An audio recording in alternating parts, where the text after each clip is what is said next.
we should do, but what the board needs to do. I have a copy there for you, and I gave one to Ms. Kraus, and also I believe the chairperson has one, and everybody should get a copy of it. After you read it, I'm hoping you will answer the questions and do something. We cannot do nothing. As it stands, the night before Yom Kippur in White Plains, for, I think it is the Holocaust Committee, they were vandalized. Once you open a door for discriminatory practices, it's hard to close that door back. And if we do nothing, that means that door is going to remain open, and we're going to continue with a lot of problems.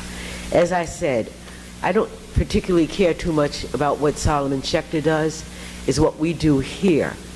I want that child to recognize that we stand behind them. When they come here to Greenberg Central 7, the students that are here should be protected to the best of our ability. And when we do nothing, it tells me there is not an interest for the child, but for the teachers. And you know my belief on that one. If you're a teacher and you've been hired by this school district, then you recognize the diversity that we have, and you should be able, no, you must be able to deal with that. So on that note, I was going to go ahead and jump to what we need to do for our students that obviously is not being done, because we have a $200,000 request that I believe money is coming out of. This is educational. Money is coming out of a healthcare area to pay for the stats for the children to have access to additional assistance for the SATs. And I don't want to pay $200,000 for that, because our teachers should be the ones who get the money. Now, I know we didn't hire teachers who are not capable of teaching in that direction. So now, if we're going to have somebody come in and teach the students, then it should be the teachers that we hire. Now, if people are sending their children to private schools so they can pass, and we're saying that you come here and we have the ability to see to it that our children pass, all of them, then why are we going to pay $200,000 to an outside source to teach our children to pass SATs and to give them the extra help? So now, before the board votes on this, you'll really need to think, what are we doing for our students? Where does this come in? How do we do this? So I would like an answer on that, and then my answer to my questions at the next meeting. And I finished within the 4 minutes. Thank you. I need a round of applause for that. Thank you very much. Thank you.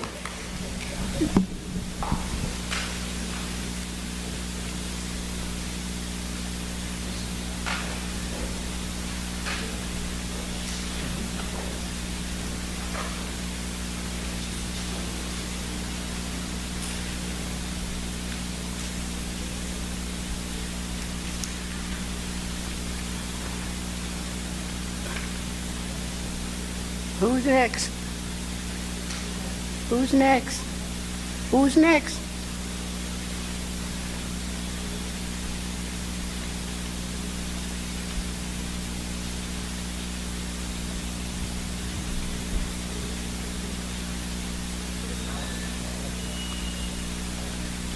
While you're doing that, I can also do, I have some. Miss Carol, Aaron, Allen, thank you.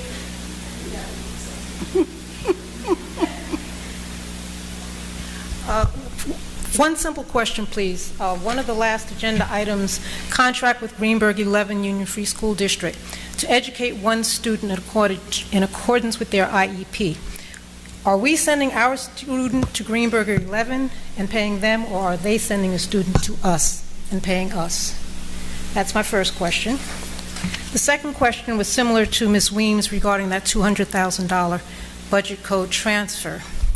On the surface, it looks like $200,000 was hidden in the health insurance budget, and it's now being moved over to Regents Prep. So I would appreciate an explanation as to what's going on with this. Then my third question is regarding the contract assignment that's being mentioned between CS Arch and the company Mamassey. We'd appreciate having an explanation of what's going on with that also, please. Can I have her 3 minutes? No, no. Sure. Positive. Nobody said for it. Wait, we want to answer the question?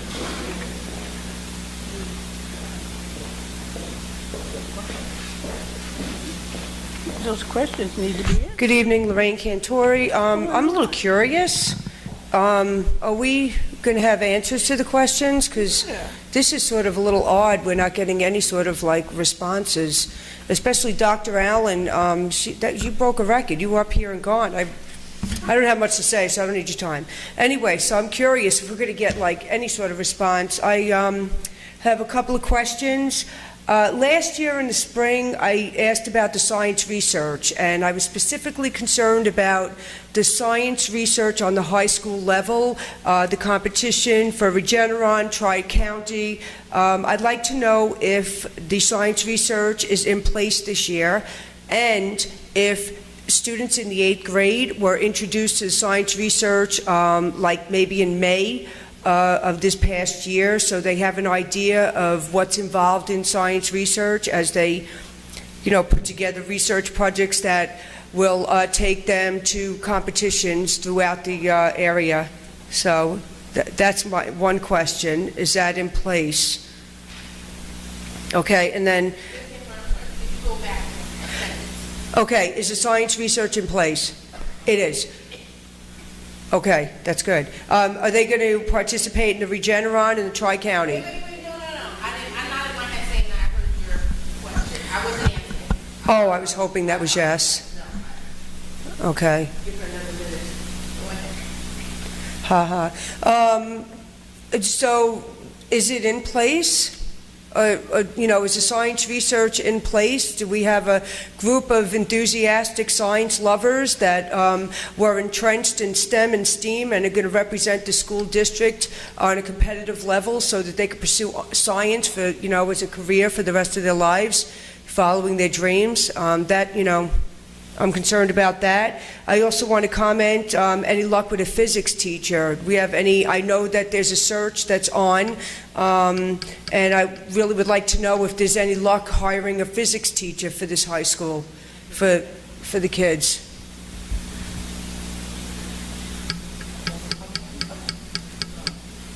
We're definitely going to answer your questions, but some questions are the state. Okay, all right. So basically, those are my questions, and I am just curious about the research and the physics. Very important. Thank you.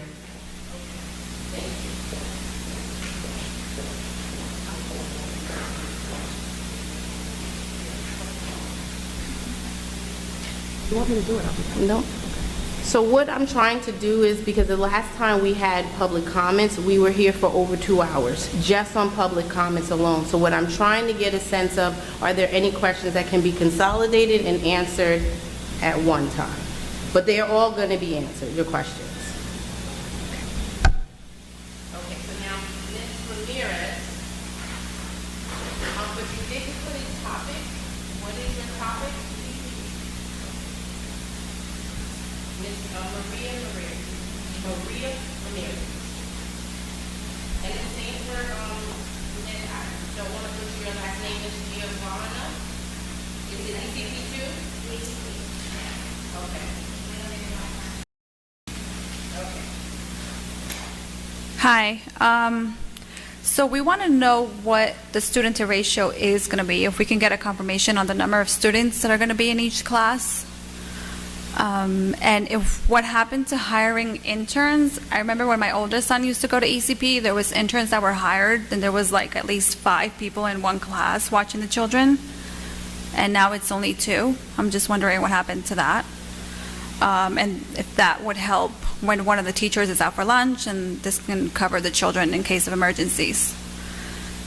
We also wanted to get an update on the playground at Lee F. Jackson for the ECP students.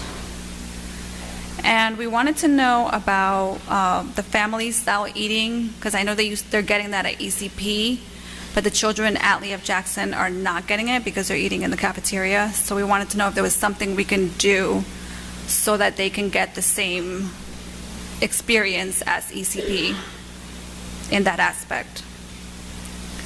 And that's it. Thank you.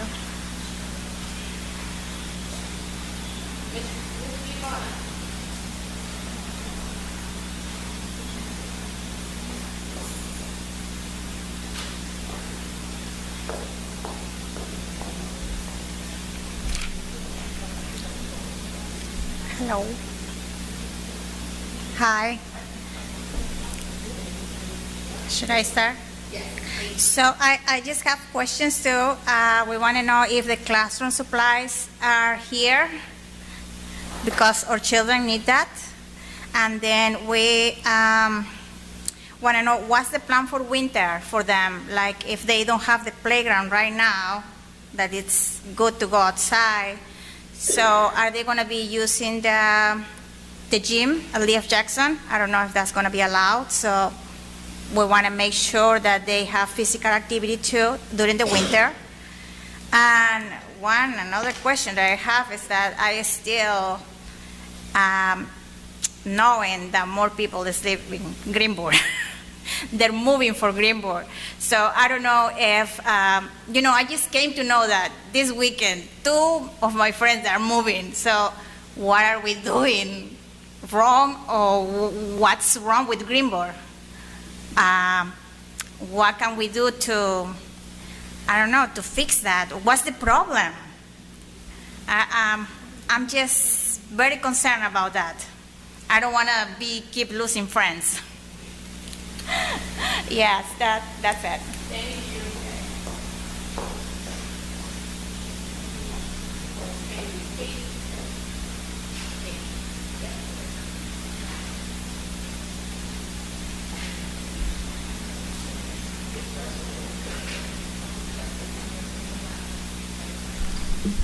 Hi.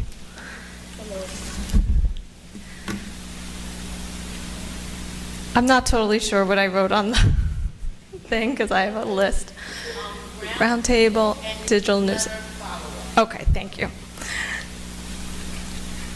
I wanted to confirm with Dr. Chase that you're getting to go to the roundtable tomorrow. Shelley Mayer. Because one of the assistants who works for her and I were emailing, and she said you did get an invitation extended to you. So I didn't know if you had... Yeah. So I wanted to confirm that and see if any of the board members were going to be able to attend. There are a few of us parents who may be able to attend some of it, but not all of it. And this is the tomorrow morning thing, not the thing we got the flyer for. It's about foundation aid formula for those of you who weren't at the work session.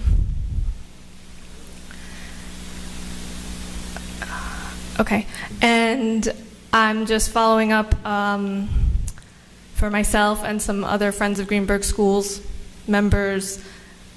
We are eager to see if we can talk about or meet about a digital newsletter. And I've emailed you about that, so. Excuse me. Okay. Any other board member, excuse me, are any other board members going to this forum in the morning? She asked, and I didn't hear anyone say anything. We spoke about that at our work session. I don't think anyone here said that they were attending that meeting, but I will be attending the one on tomorrow. I remember Dr. Jodick was looking it up, so I didn't know if maybe anything had transpired since then. That's why I asked. Are you going to be able to go, Doc? No. Okay. Ashley? No.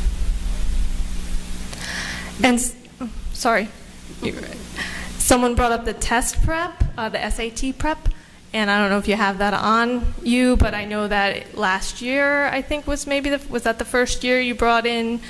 And I remember hearing there were really good results from that. I don't know if you are able to restate that this meeting or not, but I remember that. So I guess I just wanted to say that.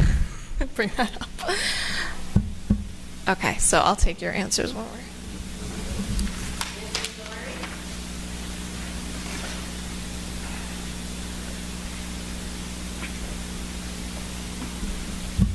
Hi, I'm Sarah Lazari. So I wrote down that my topic is the mansion, and it is, but just a really quick sort of one-off off of what Ms. Ramirez said. I think we also wanted clarification on whether what was happening when those teachers are taking the breaks at ECP. I know you guys said you would look into it, and I just wanted to know how that was going and sort of what had happened, if anything had happened since then, into looking into so that the teachers are not alone 18 to 1. But I put down mansion as my topic, and I wanted to know, it sounds like it's currently being used by the administration again, so I wanted to know sort of what changed. Was there an issue with the space here at the high school? I was under the impression that the mansion was unsafe, so I was just curious of why we're back there now. And also if there's been any more discussion or movement on future plans for what to do with repairs to the mansion. You know, it doesn't seem like there's an easy solution to that, so I just want to make sure you know, that you guys are discussing it and thinking of different things we can do. Also, I believe the last facilities committee meeting was in August, and I wanted to know when the next one is going to be. It seems important that we have those frequently, given the state of the buildings. Thank you.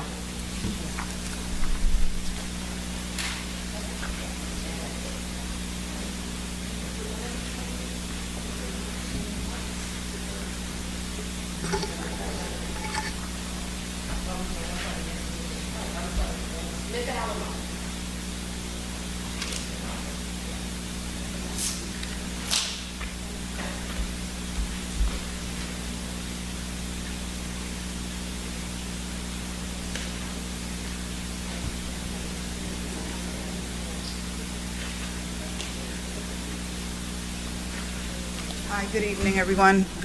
Sorry, let me just close this thing up here. My name is Denise Alamo. I'm a parent of... Yep, sure.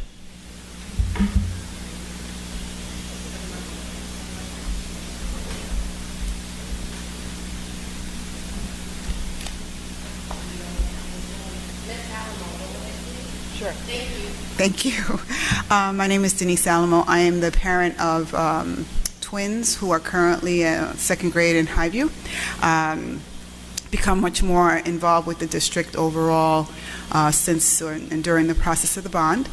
And I think at the last BOE meeting, it might have been the one prior, so I can remember exactly the date, but there was a question about, you know, what is this FOGS group and where'd it come from and all of this sort of stuff. So I just wanted to quickly just share a little bit about how we came to be so that everybody's aware. And back when the bond sort of started, that whole process began, this sort of core group of parents in the district began to rally around the board to push that forward. We did a lot of sort of grassroots support of this effort, knocking on doors, talking to people, passing out information, standing at the train, whatever train station it might be, standing in front of the supermarket, and just pretty much speaking to anybody that would listen. Obviously, we were pro-bond, and so that was our message, but I think more importantly, making sure that the information that was being shared was as accurate as we knew it to be. Post-bond, I think that the group overall felt like, you know, what can we sort of continue to do in order to support this district in any way possible, but also addressing some very specific issues as we sort of figure out what is going to happen next with buildings, et cetera. So we have since sort of named ourselves, if you will, the Friends of Greenberg School Districts. And there are a core group of us, but we are expanding. We have somewhat of a private group where we can sort of share among, again, those people who were really involved in the onset of all of this. But we have also a very public group that we invite whoever, is willing and interested in supporting the goals of the district as well, also as a means of making sure that people know what's going on. Katie's really involved, as is a bunch of other people that sit in this room today. But we've also formed 3 sort of core groups among ourselves. Specifically communication and accountability, we have a group, we have a facilities improvement group, and we have a community outreach group. We're still very much sort of formulating who we are and what our responsibilities are within the context of those focuses, figuring out, what our objectives are, et cetera. I think we might have each had maybe 1 or 2 meetings since then, so we're still sort of figuring it all out. But I think what we really wanted to make sure is that it was clear that there are people who are backing up the board and backing up the vision for the district, ultimately to improve things. Aside, parties, if you will, aside, that at some place there has to be sort of a meeting of the minds to really focus on what is important and what are the people in this community saying about where we are falling short. So we are here to support in any way that we can. Last thing was, just as an aside, we wanted to know whether there might be a way that we could sort of submit our questions before to facilitate this a little bit, because we do have ongoing questions as our groups meet, as we speak to people, et cetera. We want to be able to have our questions heard, answered, without being sort of cumbersome. Thank you.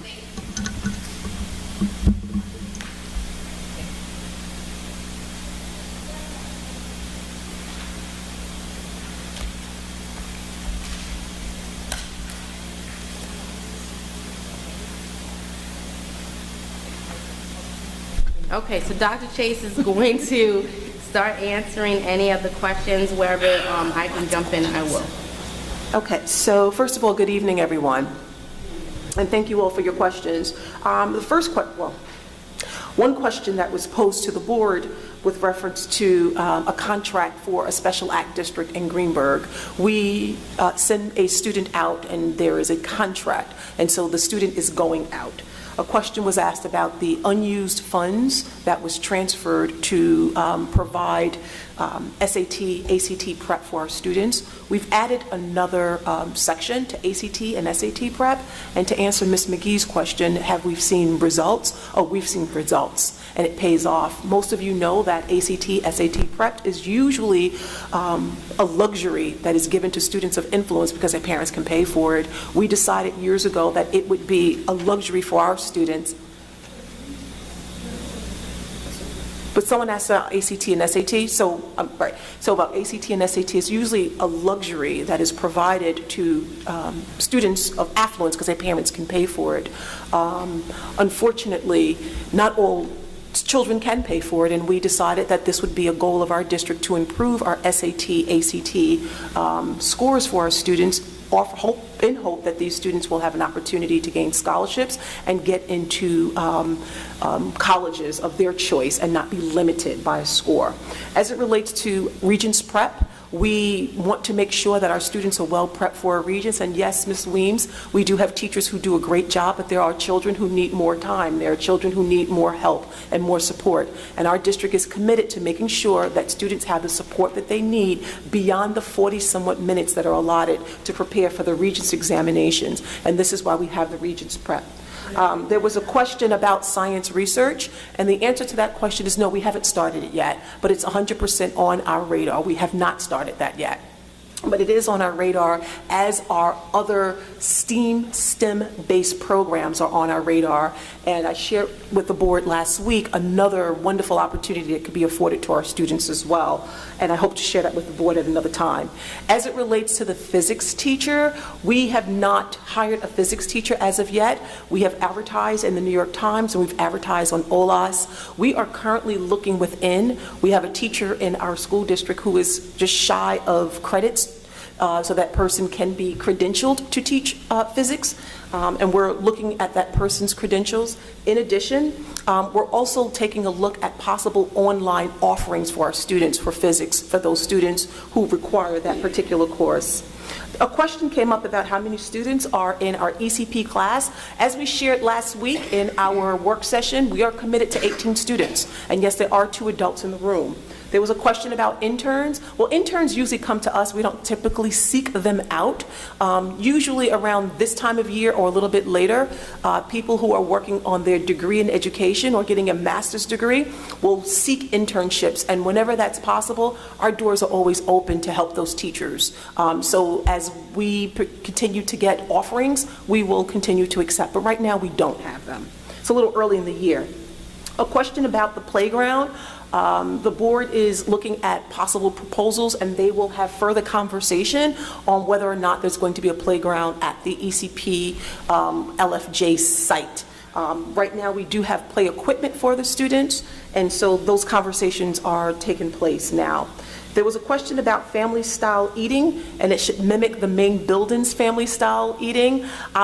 I need to look into that. I don't have the answer to that, and I don't want to just give you an answer just to give you an answer. I don't know. So I will find out, and once I find out, similar to what we did last week, we'll send an email blast to the ECP parents. And by the way, did you get that email blast last week based on the questions you brought up? We'll continue to do that to communicate with you all so that all of the ECP parents will get the question and the answer at the same time. Fair enough? Okay. Another question came up about the supplies. Well, let me just share with you. Lakeshore Learning was supposed to deliver the supplies next week. Thankfully, we have a friend of a friend of a friend who was able to move that quickly. The supplies were delivered today. We have 2 large crates that were delivered to Lee F. Jackson today. So the supplies are here. There was a question about the use of the gym. I'm not really sure what the schedule is for playtime and movement time for ECP students during the winter, but we'll make sure that we put that in your Friday report to you all and to give you that information, because I don't know what the plan is. But rest assured that we are committed to making sure that students do have proper physical activity during the day, because it has to be built into during the day. A question was raised about why are people moving out of Greenburgh. I really don't know why people are moving out. But as people are moving out, I will tell you people are moving in. We are registering children every single day, multiple children. I really can't explain why someone decides to move out, unfortunately. It could be multiple reasons, but we do have quite a few people who are moving in. And I will say, when I meet with people who are moving in, the one thing they do say is they're here for the diversity, they're here for the programs, and they're here because they heard about our offerings. And we do have offerings that you will not find any place else. There was a question that came up about whether or not Dr. Chase is going to the roundtable discussion. So Dr. Chase will be there tomorrow, and I am sitting at the roundtable. In fact, at the International Day of the Girl event on Friday at Manhattanville, I had a nice conversation with Senator Mayer, and so she's looking forward to sitting with me tomorrow alongside other superintendents. There was a question about the digital newsletter. We do have a communications committee in the school district, and I want to say to you that my conversation with the President Darden Cintron over the weekend, and yeah, we do communicate over the weekend, it was in favor of what you offered in terms of looking at what that digital newsletter might look like. In fact, I drafted charges for the communications committee, and she clearly said to me, because she's comfortable saying this, I don't like your charges. We need to do something different. And I can appreciate that coming from the leadership of our board, whereas they would like to look at things that you've brought up and also look at how we could better communicate with you. So that is something that we're looking at, similar to what we're doing with ECP and sending these blasts out every Friday. We want to do that with the entire community. So that's something that the board will be exploring through the communications committee. Yes. Okay. I talked about the results. When teachers take a break at ECP. Right now, Dr. Valente, Dawn Mill, and Patricia Simone are in conversations on sort of restructuring and reconfiguring the ECP day to ensure that there's coverage, and there's appropriate coverage in a timely manner. So they're still working on that, and once that has been hashed out, we'll communicate that to the parents. Another question, is the mansion being used again? Well, Oh, my mansion divas are here in the front. Well, let me just share something with you. Unfortunately, ladies and gentlemen, sometimes there are things that are being communicated out in the masses that's not necessarily true. We're not moving back to the mansion. Folk are already gone. Some of us never left. And some of us never left because where we're supposed to go wasn't ready for us. As of this Friday, there will be no one at the mansion. So it was never a matter of we moved out and we moved back in. That is not true. And I think that was put out on social media. So let me just dispel that rumor. That's not true. I have two people here from two totally different departments. They've been here at the high school, and I want to thank Mr. Smith publicly and his staff for accommodating 30-somewhat people, nearly 40 people in the mansion to make room for us here. We are moving. We're not staying there.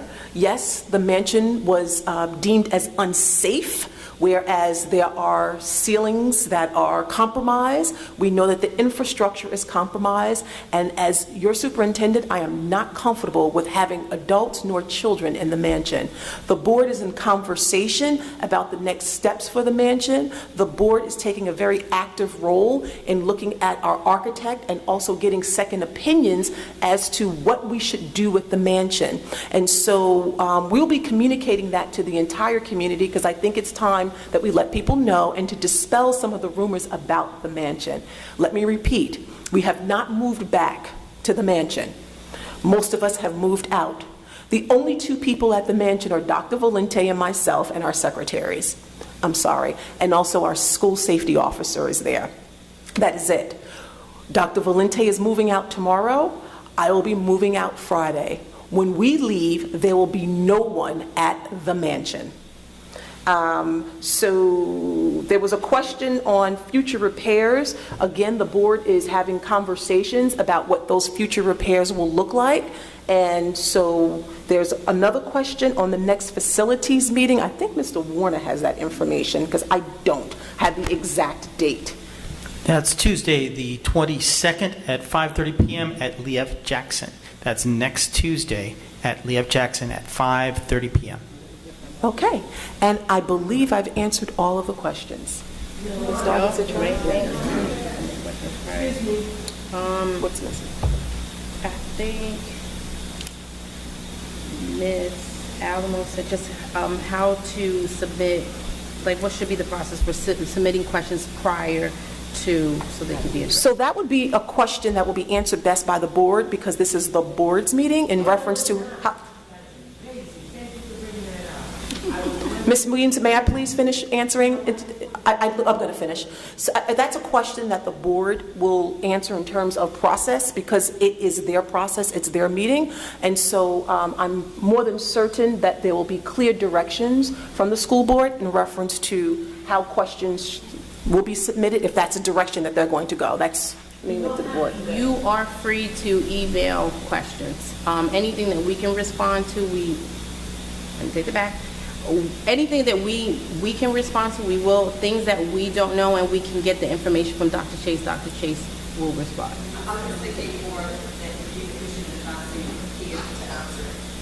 At the meeting? Yes. Similar to like what we do internally? Yeah. Give me the questions beforehand? Yeah. So maybe we can establish one. Yeah. Okay. So just send them, I think would be helpful. And you don't, I don't want to like impede on anyone's time, but a few days before, before our meeting to address them, or maybe even however far in advance that you can send it so that we have enough time to respond.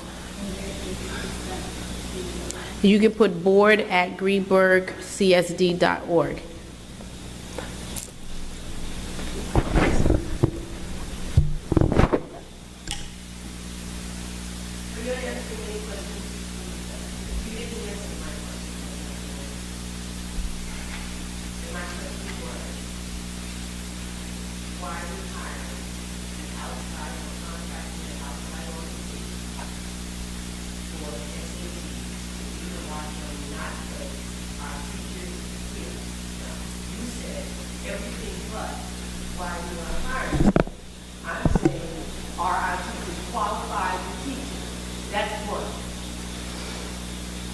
Please don't do that.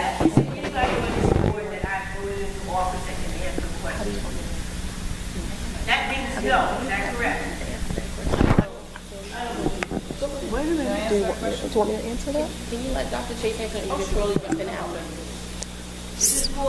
No, we're going So, Ms. Weems, I'm going to answer your question on behalf of the school board. The reason why we have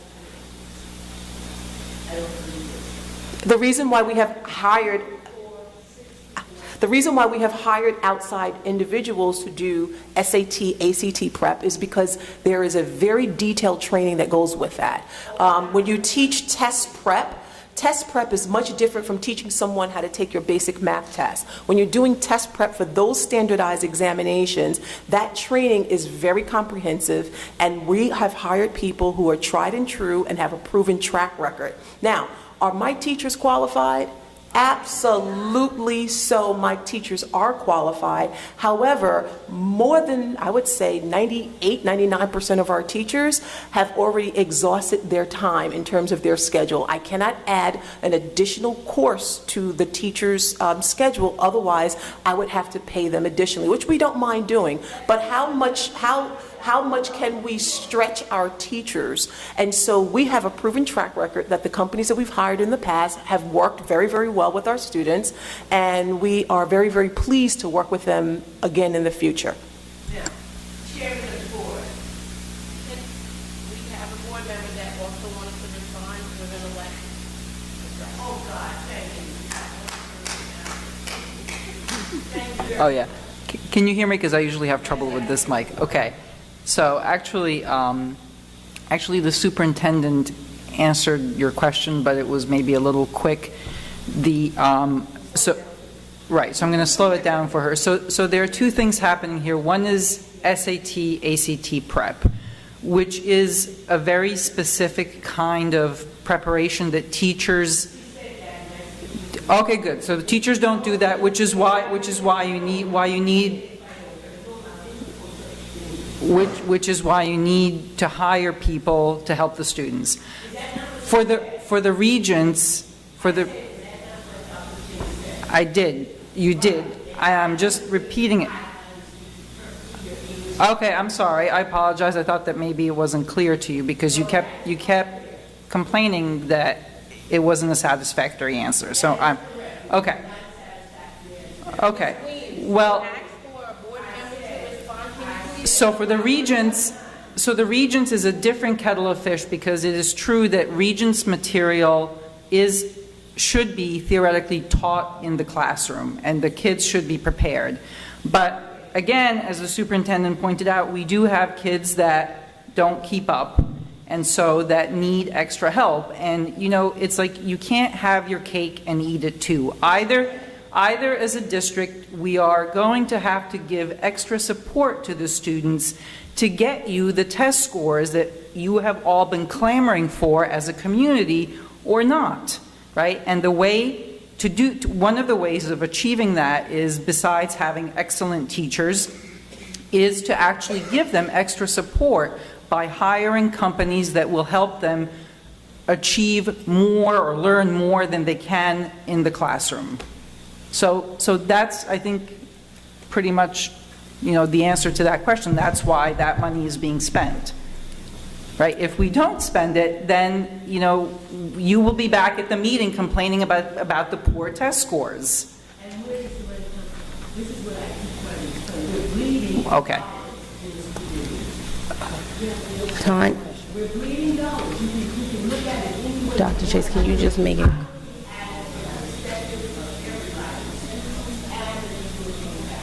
I understand, but we have the issues that we have with as you know, we have a student population that has that is a large number of students who come from underprivileged families, and one way to help them is by offering them extra help. These families cannot pay for the extra help that more affluent families can, and so this is why they're being supported by your tax dollars. Thank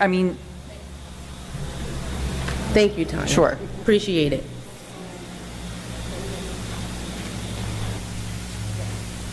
Dr. Chase, it might help if you could explain for us For $200,000, are we giving support to all of the students in the high school? Any student can attend, or is it a select group of students? Is it year-round support? Is it like twice a year? Maybe if you could just explain for us how it looks so that people can better understand. So thank you for that question. As the agenda item specifies, it is for Regents Prep. So typically it is to prepare students for the Regents examinations as they are offered. So if there's an English examination that's offered in June, students will have the opportunity to get additional support to build their skill set in doing well on the test. And when the posting is distributed district-wide, teachers will opt in to do that work in preparing the students for additional support, whether it's English, whether it's global history, whether it's algebra, doesn't matter. So whenever the Regents is offered, preparation is given to the students months before the administration of the Regents examination, but I have to pay those teachers in order to do it because it is done outside of their contractual time.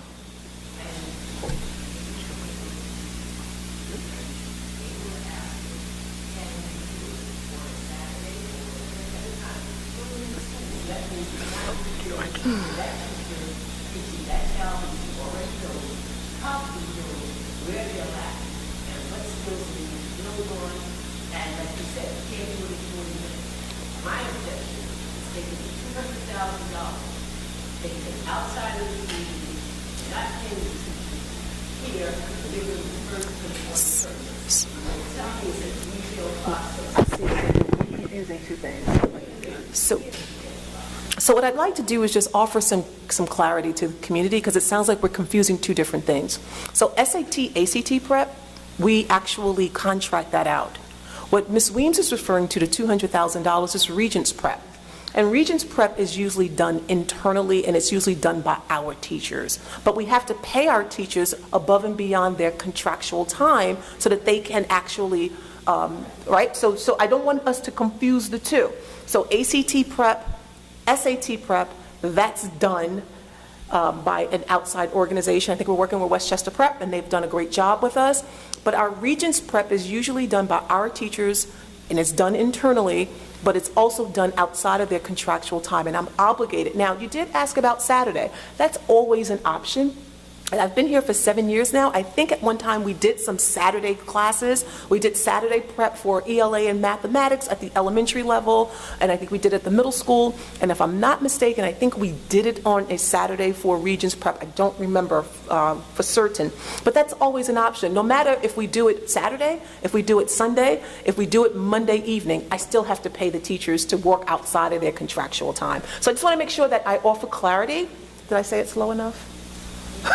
But I want to offer clarity to the community because I don't want you to walk away with some confusion about the two. Thank you.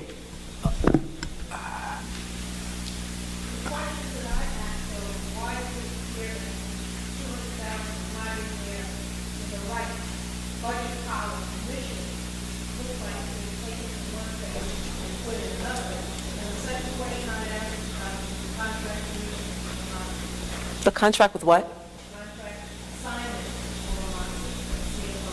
Oh, okay. So I can speak to you about the money. Typically when we do a budget transfer, and the reason would be because we're adding more sections so that we can offer this prep to more students. So what was allocated previously was for a set amount of students. When we recognize that there are more students who are in need of additional support, we made sure that we found the money to make sure that those kids can have the additional support. So it's to open up additional sections for children who might need the support. As it relates to the architect contract, I'm going to defer to our board president. As far as the architect contract, we are actually tabling that. So we won't be addressing it in this agenda tonight. The only thing that I'm concerned about, I kind of looked at that. It appears we're taking $200,000 out of health. what is that? Yeah, health insurance. Health insurance. Whose health insurance are we taking the money out of? This was money that was additional monies that was put in a code that we no longer have use for. If you remember, we've actually condensed our health insurance offerings in the school district. Where there was 3, we now have 2. So we were able to identify funds that we could tap into to support what's needed in the classroom. So we're not taking away from health insurance at all. But what we did was we actually found additional monies where we can actually transfer over to support classroom needs. You know, I'd appreciate it if you'd put something verifying that in the packet on Friday, because that scares me a little bit. I mean, that's the first time I've ever seen money taken out of a health area to subsidize something else. Sure. So I appreciate that. We put it in Friday's packet, but what I'm going to ask Mary to do is to be a little bit more explicit about it for the board, and so we'll make sure that that's in Friday's packet. Thank you. You're welcome.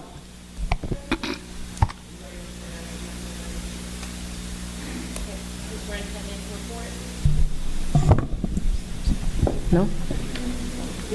Do which other thing?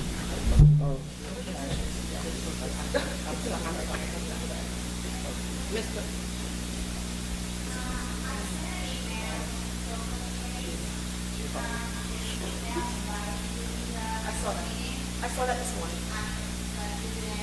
No, you asked me to come to a meeting on a Friday night. I didn't answer it because I don't have my schedule as yet, and I got your email this morning. So as soon as I know what my weekend schedule is, I will let you know.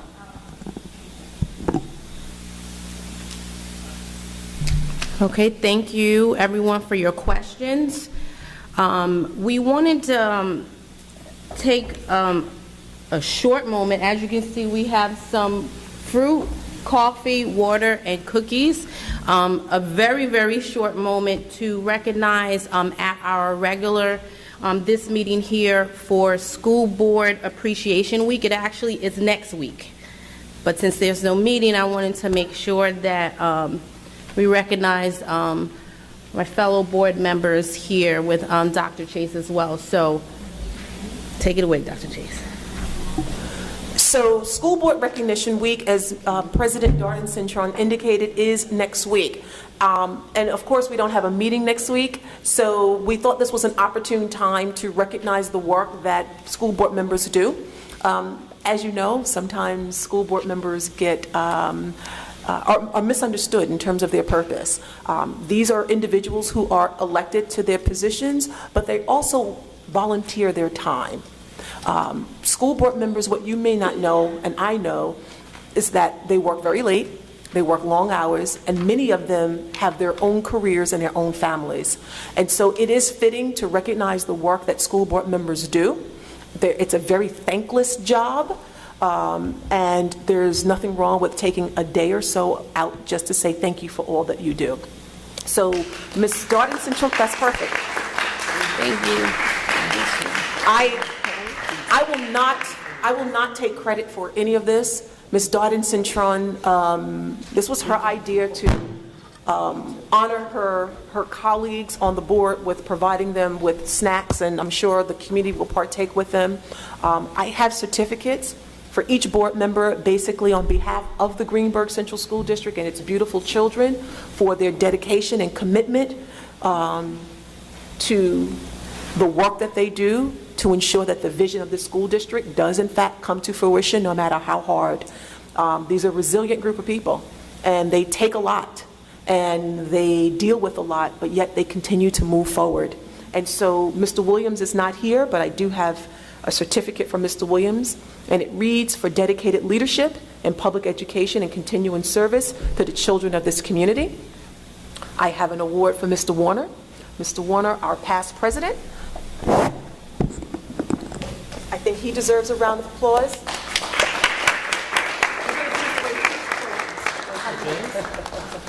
Thank you, Dr. Chase. Each board member, and once they all get their awards, I ask that if each board member can come to the front, like we do with the students, hold up your certificate, and we'll take a group picture, because we want the community to know who you are and help them to understand all that you do.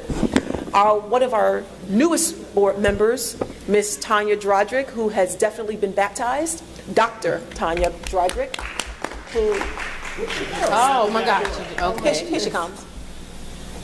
She has no idea. You see how she's walking, right? She has no idea. So let's try that again. So our newest board member, Dr. Tanya Drodrick, who has received quite a baptismal since being on the board. We thank you for your efforts and for your work and for your commitment to our students.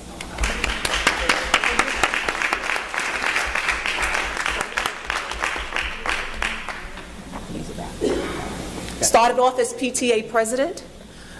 She worked very, very close with me on PTA, and she still works close with me on the board. Miss Tracy Mayers, our board vice president. This way and this way. Please go to the front and prepare for your picture.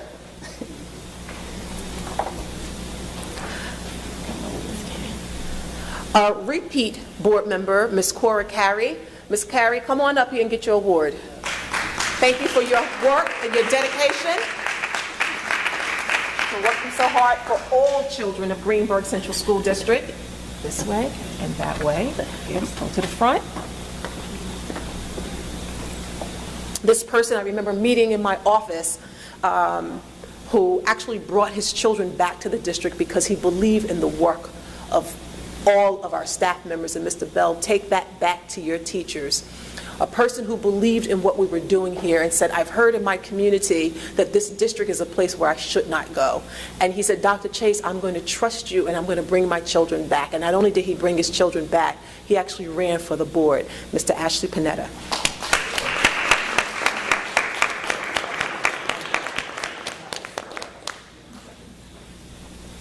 Mr. Terry Williams isn't here. I hope that he is watching this in TV land. Terry Williams is one of the other past presidents. I've been here a long time. I've worked with about 4 different presidents already, right? And so I thank Mr. Williams for his dedication, for his thoughtfulness, for his thought-provoking questions, and for constantly forcing us to think outside of the box. He isn't here, but this is Mr. Williams' award. And last but definitely not least, our board president, she's looking at the award to make sure we spell the name right.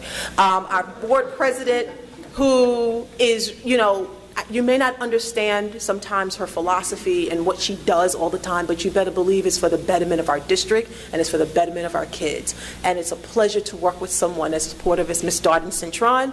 And so this is your board recognition week certificate, and we all thank you for leading us in the 2019-2020 school year.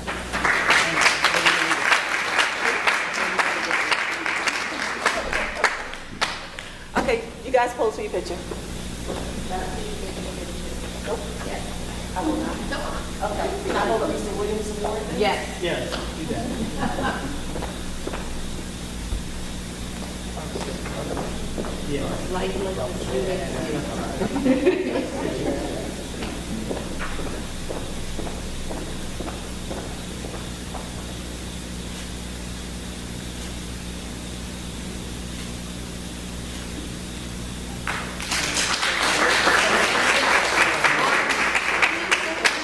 Spend a few minutes, water, coffee, cookies, fruit.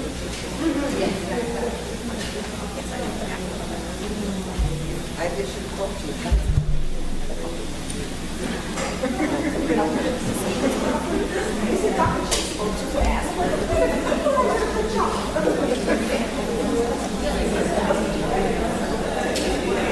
For this, you don't want to say for the next portion? Not over. There's always more. Well, this is when... Have a good evening. Well, no, this is when we give a report of what's happening in the school district, and, yeah.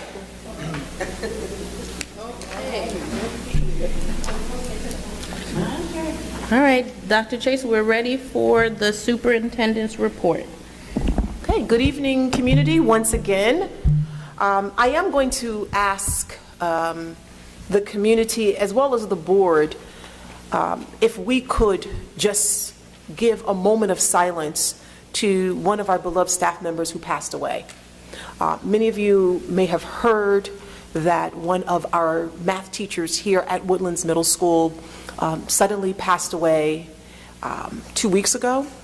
And the middle school and high school, as Ms. Muller's family, are still grieving and mourning her death. And I think that it would be fitting, being that she is a 12-year member of the Greenburgh Central School District, to acknowledge Ms. Muller and pay respects to her contribution to our school district. And so, President Darden Cintron, if it's okay, I'd like to ask everyone to just have a moment of silence for Ms. Amber Muller.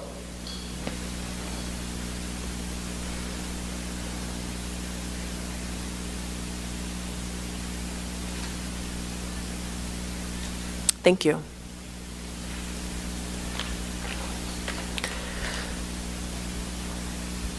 Let's change the mood. I want to wish our cameraman, who's been extremely reliable and dedicated to this district, a Woodlands graduate, and everything else in between, a very happy birthday, Mr. Steve Lewis. He's 25 today, he told me. So, Mr. Lewis, we wish you well. We wish you good luck, good health on this wonderful birthday. You share a birthday with someone who's very significant to me, so I know today is a very special day. Congratulations to you. I also would like to announce to the community other good news. How many people in this community know that we have a National Merit Scholarship finalist here in our school district? That means this person happens to be in the top 5% in the nation, and only 5,000 students in the nation are selected for this honor. We have a finalist here. His name is Adam Pasquale. Adam is not here, but let's give it up for Adam Pasquale for rocking it out and putting Greenburgh Central School District on the map. That is an honor.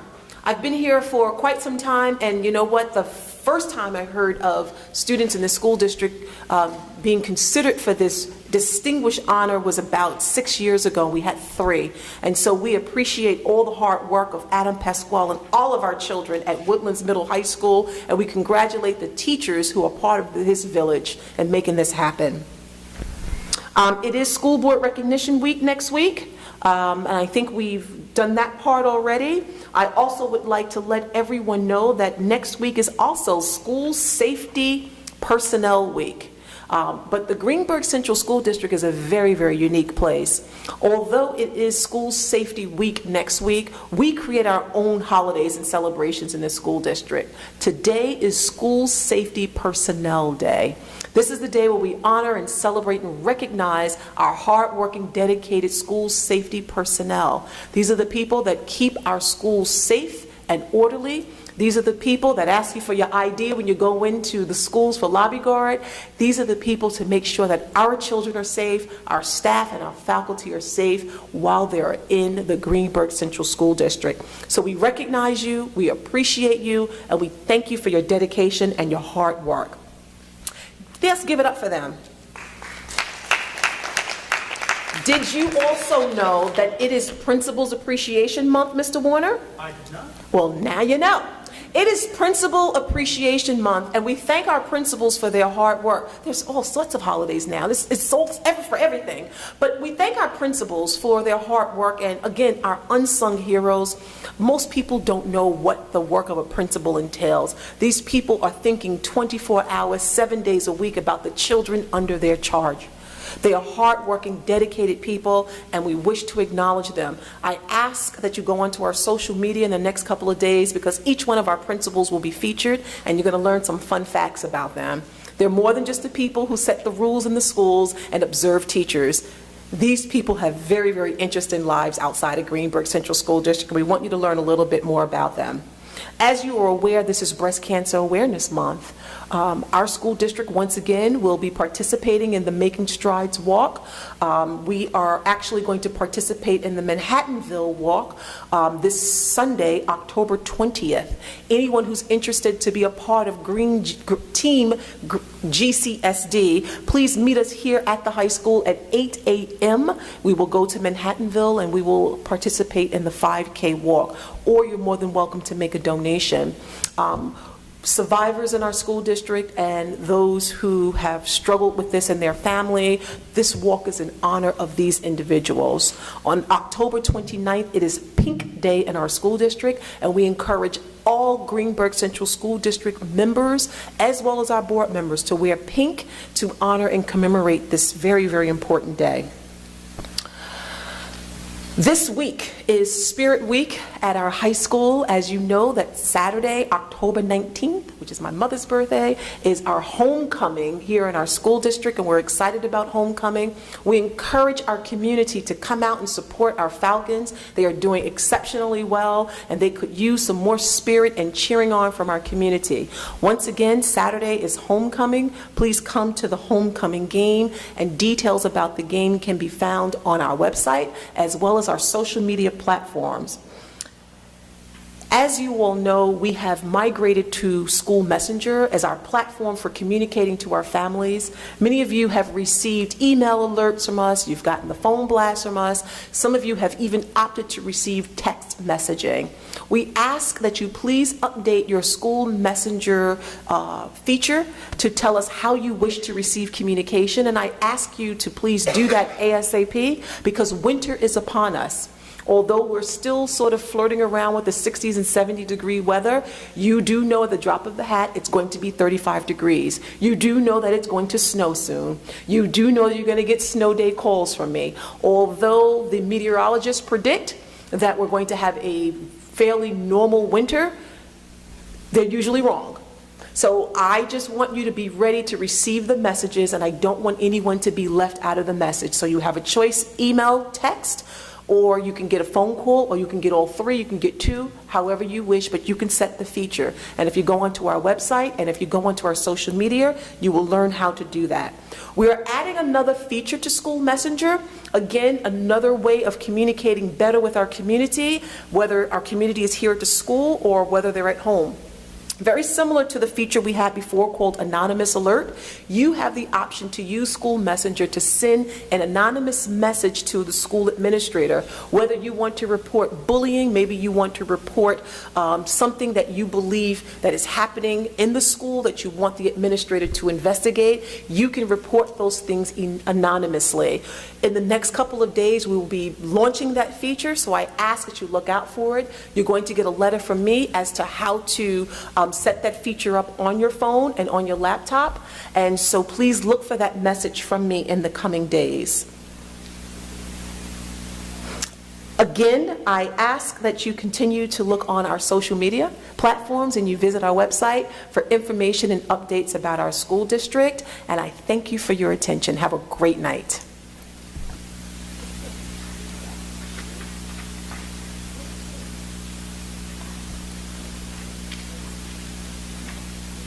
So do we have any committee reports at this time?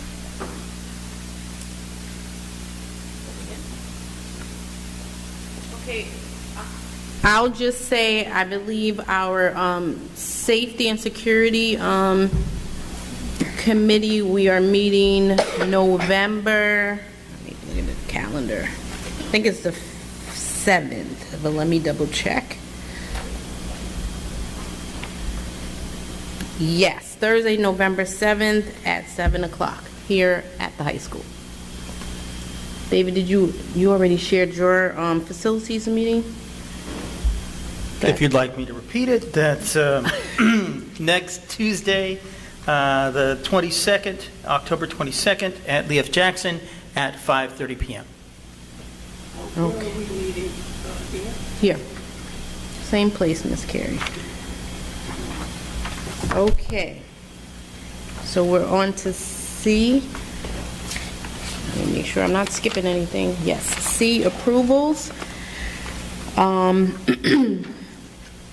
Motion to approve the instructional personnel items presented to the board for approval this evening, with the exception of item D2, which shall be voted upon separately. So moved. Second. All those in favor? Aye. Any opposed? Okay, the motion is carried. Okay, is there a motion to approve instructional personnel item D2? So moved. Would you read it, please? Okay, let me give it D2. D2 is an appointment for, you said read it, right, Ms. Carey? D2 is an appointment for Megan Forrest for the position, approves the leave replacement of appointment of Megan Forrest, in parentheses, Shay, in the tenure area of elementary at a salary, I'm trying to catch it all, of $77,410 prorated, effective October 15, 2019, ending June 30th, 2020. Ms. Forrest is certified in childhood education grades 1 through 6. Where is she going to be? She will be assigned to Highview Elementary School. Is it a new position? No, this is a lead position replacing Rosemarie Barone, who will be on leave. No problem. So, those in favor of the motion say aye. Aye. Aye. Aye. Anyone opposed? Oppose. Abstain. Any abstentions? Okay. 1, 2, 3, 4. Okay, 1, 2, 3, 4. So the motion carries. All right. Okay, motion to approve the non-instructional personnel items presented to the board for approval this evening. So moved. And second? Second. All those in favor? Aye. Any opposed? Okay, the motion is carried. Motion to approve the board action items presented to the board for approval. Did I say yes? This evening? So moved. Second. All those in favor? Aye. Any opposed? Okay, any abstentions? Okay, the motion carries. Motion to approve the finance items presented to the board for approval this evening. We do have an amendment this evening. Business item H1 is tabled.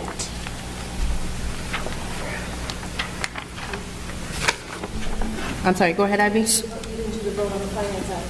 I did not? G. I could have G. said. Did I skip it? Yeah, you skipped G.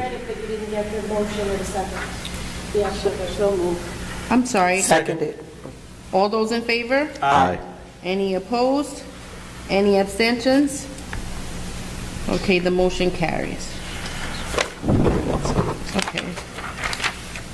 Motion to approve the business items presented to the board for approval this evening as amended. So moved. Second. All those in favor? Aye. Any opposed? Any abstentions? Okay, the motion is carried. Motion to approve the pupil personnel items presented to the board for approval this evening. So moved. Is there a second? Second. All those in favor? Aye. Any opposed?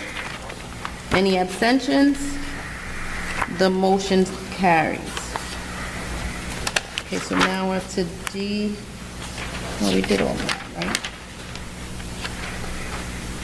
Okay, we're back on page 12. Or J.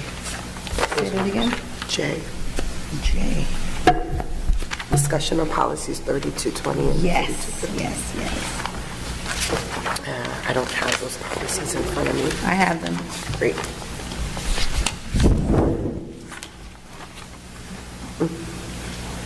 I think they're open.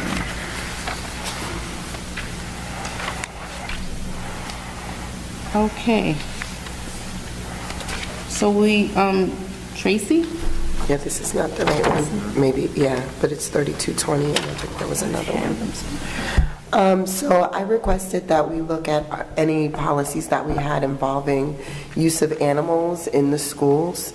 And I wanted us to look at those policies to make sure we're able to include any animals for the improvement of education for students that's not covered in our policy the way that it's written now.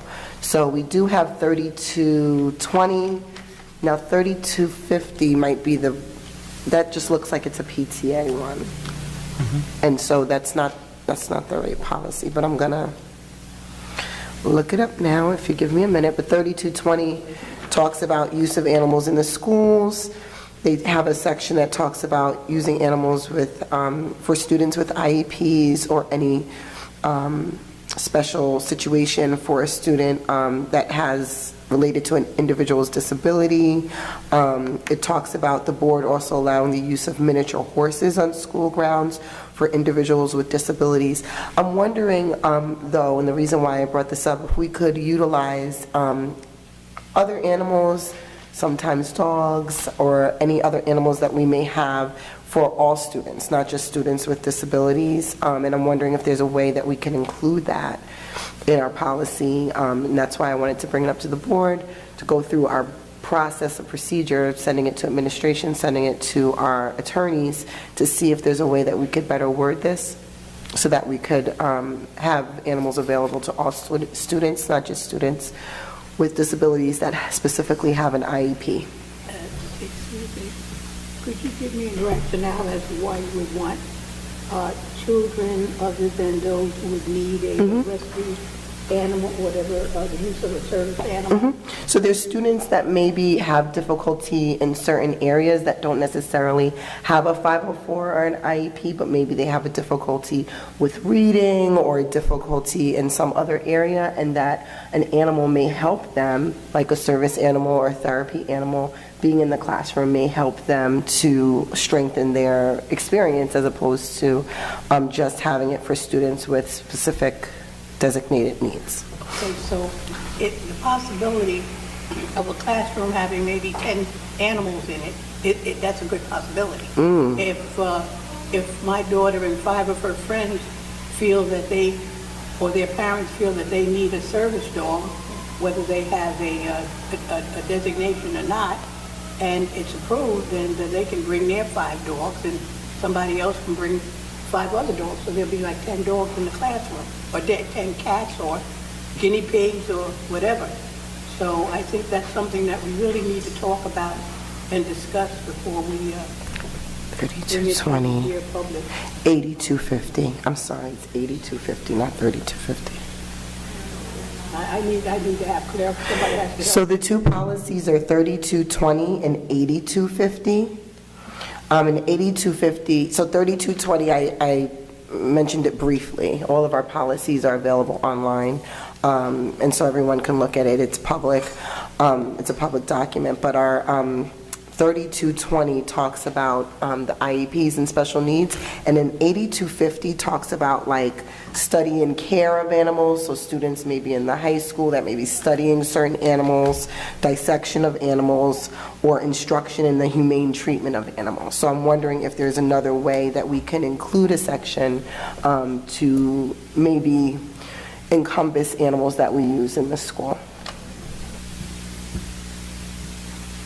So let me understand, is the policy that you're leaning towards the 8250 policy? It seems as if it would fit in better with 8250, but 8250 and 3220 are the two that we currently have to deal with animals. And are you looking for the policy to require approval by, the presence of the animal to require approval by the administration? Oh, of course. I don't want to write the policy here tonight. I wanted to bring up the policy so that we could start the process, as I was saying, with our administration and with our legal team, for you guys to look at the policies, determine if there's anything else you wanted to add from the administrative level. We could talk with our attorneys, see if there's anything else that we can add or any other verbiage that we could use to make sure to cover every animal that we may or may not have in the buildings. I don't mean to be disrespectful to you or anything, but... Carrie, can you just talk at the microphone? Oh, I'm sorry. Yeah, sorry. I don't want to be disrespectful, but I'm kind of trying to figure out why we are worried about bringing animals into the classroom when we really need to concentrate on making sure our kids are getting the best education possible. I love animals. I had my share over the years. But I do believe that if there is not a real need for the animal to be in the classroom, then we should have a program somewhere where there are animals that the students can, look at, touch, feel. If they have a feeling that they need an animal, they have a place where they can go and touch and feel and be close to the animals. But I just think we need to talk more about it, that's all. Absolutely. That's why I wanted to open up looking at the policy. Okay. May I?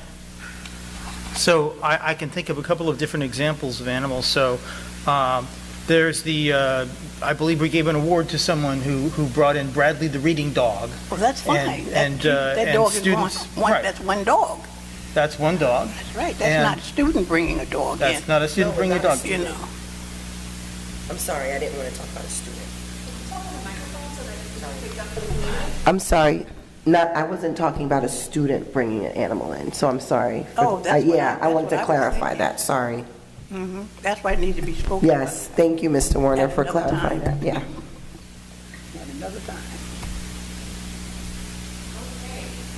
Is anybody opposed to us looking at the policy, our administrators looking at the policy, and possibly our legal team to add any verbiage about it? Does anyone have any other concerns? Well, given that we actually awarded the Nettie Jackson Extra Mile Award to someone who was part of this program, I think it's probably a good idea to formalize it, but I don't have any objection. I agree. Okay. Okay, thank you. Okay, let's see.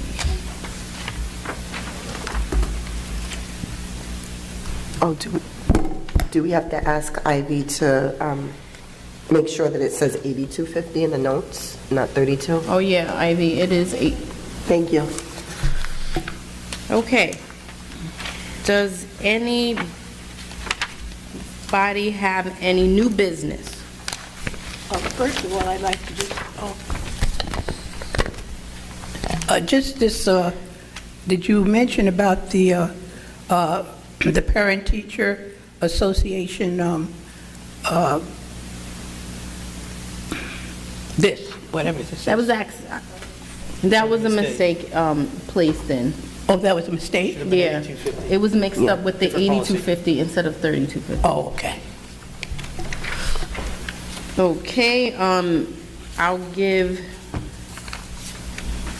another reminder, the town hall, I know that some of us were personally invited to the forum that's taking place in Yonkers during the morning, but there also is a town hall tomorrow evening, 2019 legislative session wrap-up. So it's an opportunity again for you to speak with Senator Stuart Cousins and also Shelley Mayers. And that takes place at the Thomas H. Slater Center from 7 p.m. to 9 p.m. if you're interested in attending that. Also just wanted to give a little shout out to Lee F. Jackson PTA. They actually received, I don't know how much the grant is, but they are receiving a grant from National PTA. They wrote an application for a grant for PTA Connected. So it's connecting smart talk conversation. So it's all about the connectivity of the digital life and how it enhances PTA and family engagement. So I don't know how much it is, but they were one of 25 PTAs from around our country. So I'd like to say congratulations to them for that. These grants are offered every year, so our unit should be looking out for that and trying to participate in getting these grants. I don't have anything else. Any other new business? Yes. David. All right. The annual New York School Board Association conference is coming. It will happen October 24th through 26th. And at the end of this year, it's in Rochester, New York. In coming years, the next couple of years, it'll be New York City, so it's a little easier to get to. I know that I and Trustee Terry Williams are planning on making the trek up there. There is a business meeting on Saturday morning, the 26th, basically the last day of the conference, and we normally send delegates to vote in that. And normally we appoint our board president as the delegate and our board vice president as the alternate. My understanding is that neither of you will be able to attend this year. Is that correct? Correct. That's correct. All right. So given that, is anybody else from the board besides me and Terry, or is anybody else going to that conference this year? All right. So I would suggest that you would appoint Terry Williams as the head of the as a member of the Governmental Relations Committee as the primary delegate, and myself as the alternate. I agree. Could we have the board formalize that? So moved. Can I second? Second. All those in favor? Aye. Any opposed? Good. Okay, any abstentions? Okay, the motion passes. Thank you. Ivy, could you make sure that we get registered as the delegate and the alternate? Wonderful. Now, there is a long list of mostly changes to bylaws and resolutions that we go over, and I believe I've had Ivy print out copies of that, and I also sent everybody an email so that they would know how to access that from the NISBA website.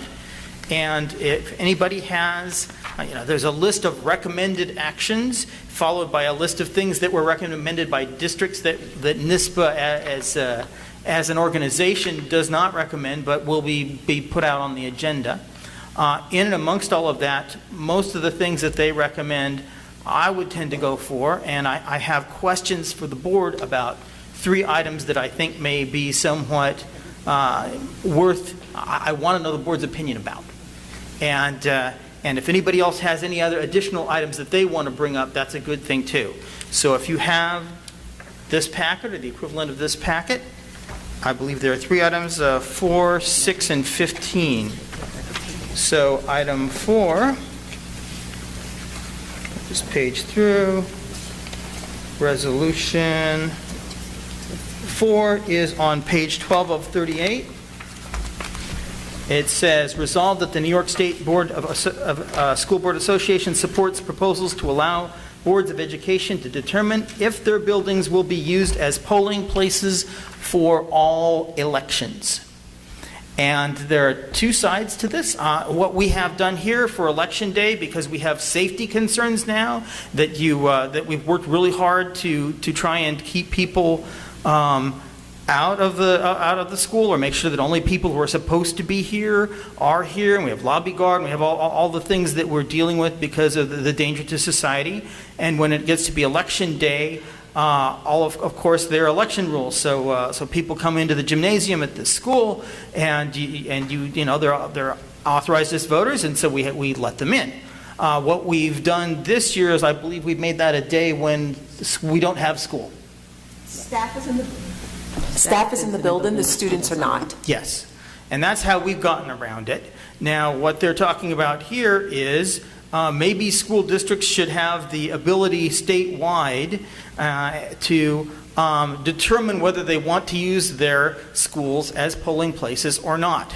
And NISBA would then, if that becomes what we want to do, then NISBA as a whole will go in and lobby the legislature to try and make that the way things are statewide. Now, the other side of the argument is, if you're sitting in a rural area and there's no other good place to have your polling place except the school building for miles and miles and miles around, then if you are a person for whom it is a hardship to make it to the polls, if you don't have time to do it, if you don't have transportation, then you may be subjecting people to an environment in which will be very difficult for them to vote. So I can see both sides of that argument, and I want to know what other people on the board think. Should we support this and give schools the ability to shut it down, or should we not? Does anyone else here have an opinion? I say support it. You have a small, when you have a small community, and you don't have enough spaces for this particular thing, then I think it would be very apropos for us to think about it and, make a decision. I had brought this up some time ago because I had felt that with the shootings and all of the crazy stuff going on, that we really need to take a long, hard look at how, we had these different programs in our schools and how we were going to monitor them. So, as far as I'm concerned, I do believe that they can be in the schools as long as there's no children in the schools. But if you're going to have children in the schools, I believe that you need to think very carefully how you're going to protect those children. Okay. So would you say, based on that the school should get to decide, or do you think we should leave it alone? I believe that this is the taxpayers. This belongs to the taxpayers in this district, and I believe if they feel that they want to have a say, there's a referendum that can go up, and they can decide the referendum whether or not they want to have their schools used as a polling place or not. That's the way I feel about it. It should be left to the taxpayers to decide how they want to use their schools. And if they decide they want to use their schools as polling places, then they have to work with the school district to find a way to make the schools safe for their children. Very good. Other opinions? I'm on the same page, but more specifically, I think we should support the ability for the Board of Education to determine that. And to Ms. Carey's point, obviously we can always have a referendum with our local public here, should this pass, to determine whether the taxpayers of Greenburgh want to vote here or not. But we should at least have the option. So yeah, I support it. Okay.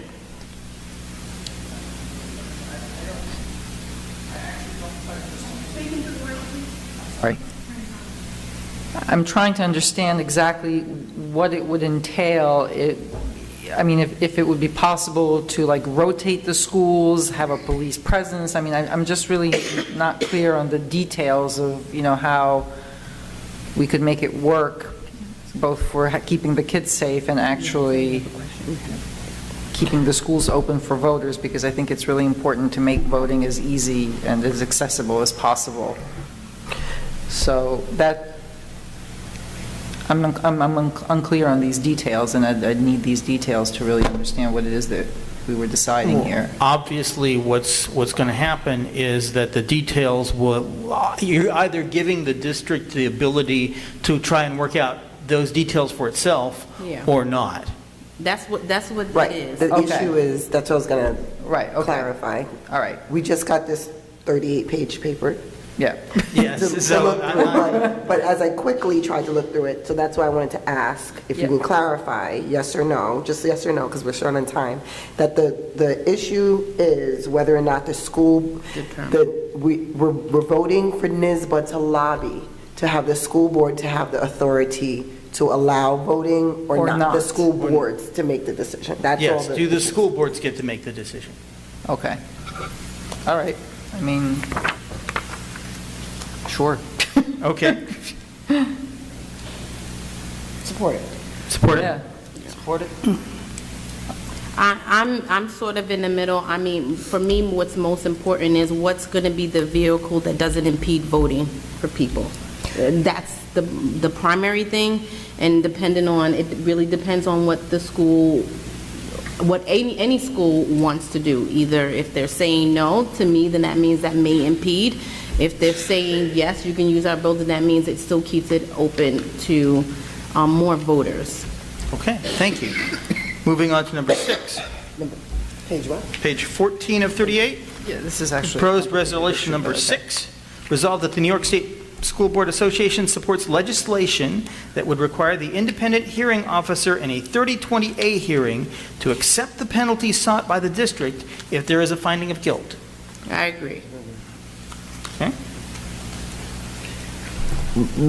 I initially want to just agree, but I do want to ask, and maybe Dr. Chase can clarify for us, because I don't know all the details. I'm sure you know much more about this area.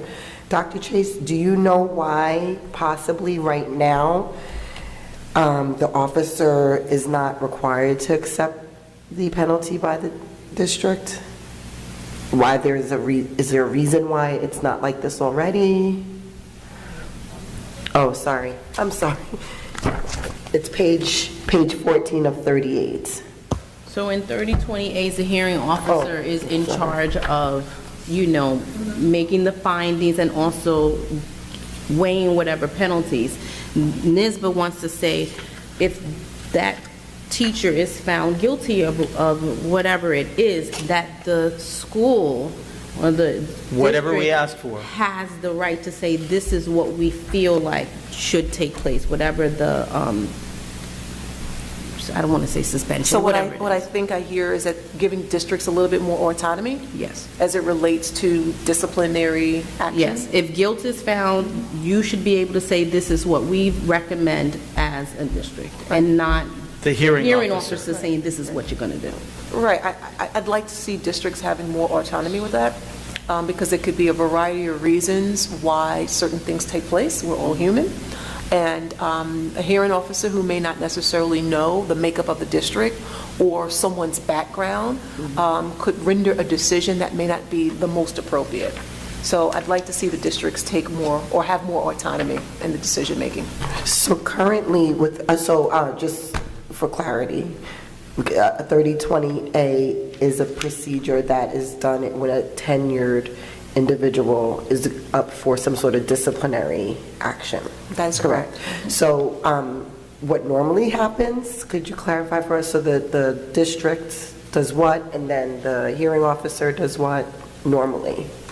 So it's a long process. Usually it's a process that takes anywhere up to a year, whereas I think the state has said now that it's actually a shorter process. Fortunately for us, we haven't had to go through that process, so I really can't speak to the time length if that has changed. But in my experience, my previous experiences, it is a lengthy process. And basically, when a person who has received tenure is being charged with infractions, there is a full comprehensive investigation. And there's a series of investigations, and then there's a rendering of findings. The findings are usually attached to the charges, and it's usually attached to whether the charges are enough to move forward with termination procedures or not. Or if it's not enough, but there should be procedures in place where the teacher is disciplined in another way, or the administrators are disciplined in another way. Did I answer your question? Yeah. Oh, okay. Okay. All right. So now, given that, does anyone else have an opinion on this? So far, we've got two people who are more or less in favor of it, so that whatever we ask for when we call the hearing officer in, if that hearing officer finds guilt, then whatever the penalty we specified at the front end is the penalty that they have to impose and abide by. Anybody else have any opinions on this? I'm agreed. Okay. Now, is this the board or the administration, or both? I mean, I'm trying to get some... When filing the charges, the district also indicates what discipline or action it seeks if there's a finding of guilt. If there's a finding of guilt on any or all of the charges, the hearing officer is required to give serious consideration to the disciplinary action requested by the employing board, but currently they're not required to impose it. This can lead to unsatisfactory outcomes in some cases, and even outcomes for identical infractions, uneven outcomes for identical infractions in others, because you might not get the same hearing officer. Well, yeah, and on top of that, districts have different ways of disciplining. So, yeah, I'll support it. Okay. Yeah, that's the only question that I still, I guess, like initially I want to say I support it, but I'm still wondering why going through all of this, the district wouldn't have the authority to give the So- punishment? Is it thought that Apparently, there was an the way issue? that the process works now, the hearing officer can say, yes, the person's guilty, or they're guilty of these charges, but not these other charges, and but I don't think that penalty is appropriate. I'd rather go for this other penalty. I'm recommending a different penalty from the one that you asked for. Yeah. And I'm wondering why that is. Okay. Right. That's what, I'm just wondering why it, I think I heard you say it's nonpartisan, right. So I'm wondering why, so the hearing officer is kind of like a judge, in my head, right? So it's a person who is extremely familiar with the laws and the requirements, and then they get all the information and then they make a decision. As opposed to the district who's been involved in whatever the situation is, they're aware of it, as you said, Dr. Chase, the background.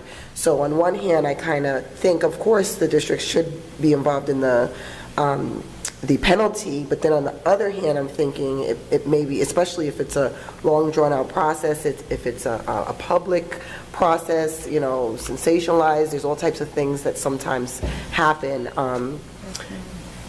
If it would cause confusion. So I'm on the fence. You heard 2 or 3 yeses. Okay, and you've got a maybe.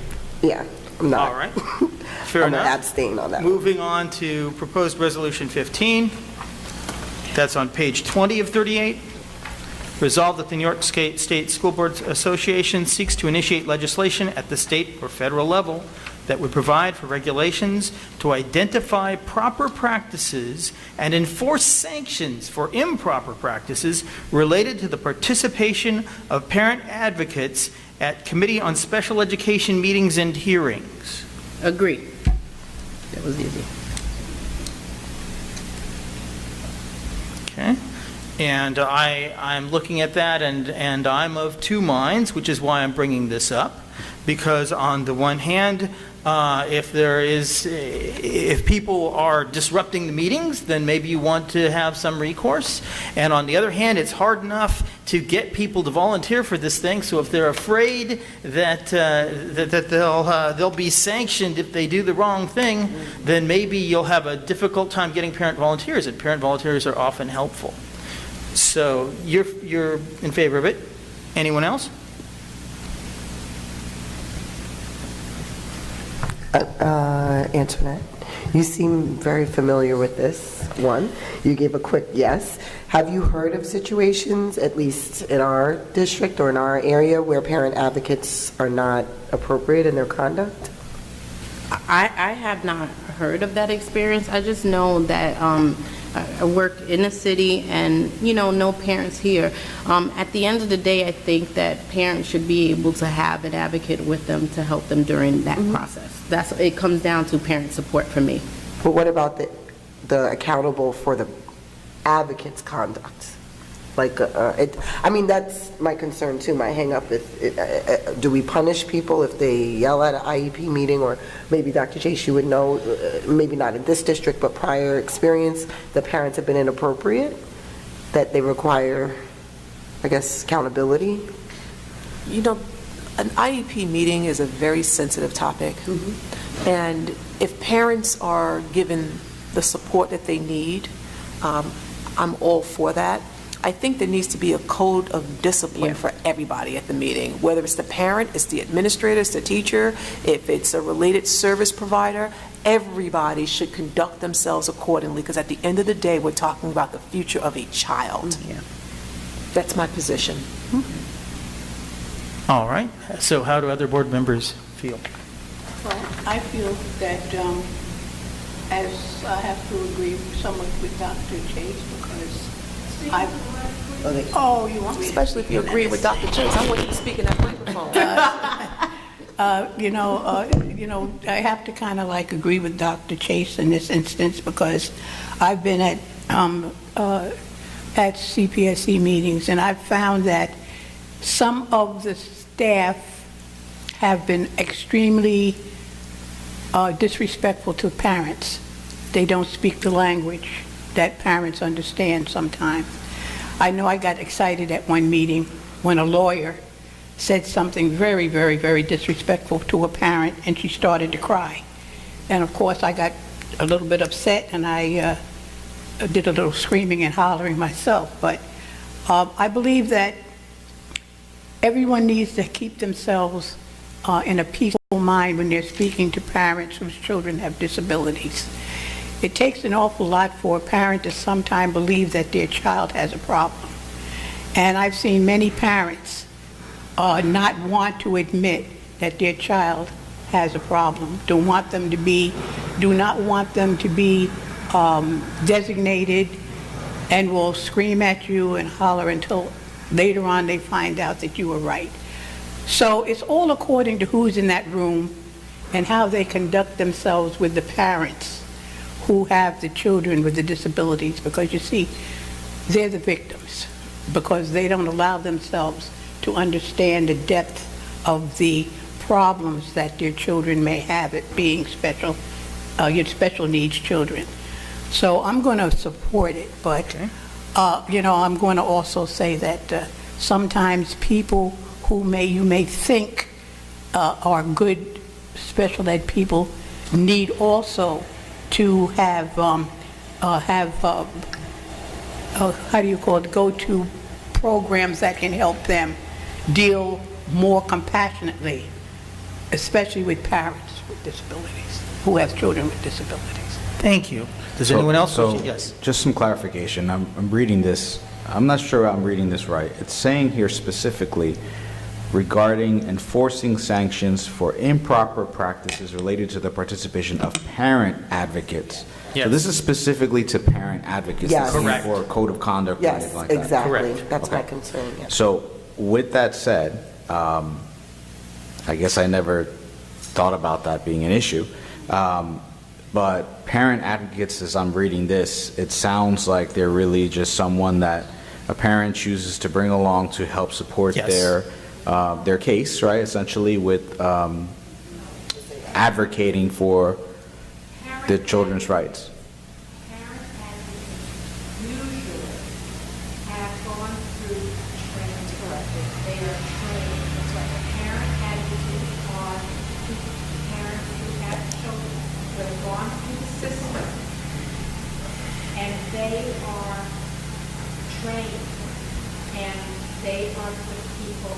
There are other people that parents can bring, whomever they want to bring to a meeting. But parent advocates are specific. They have to have been through the training. So that makes it a little bit different than just somebody that a parent would bring to a meeting. Thank you for that clarification. They're paid for this service? Or is this a voluntary service that they? It's voluntary It's a service. voluntary service. It's a voluntary. I've never heard of there being money, but then that would be a decision. So I'm gonna say no for me. Thank you. Okay. Anyone else? Yeah, I would say no. Okay. Thank you. All right, that's it for me. Anyone else have anything else in this list that they want to go over? I do, I'm quickly running through resolution number 2, the full restoration of state and local, page 10 of 38 of state and local tax, the SALT deductibility, so I'd like to have us support the removal of this.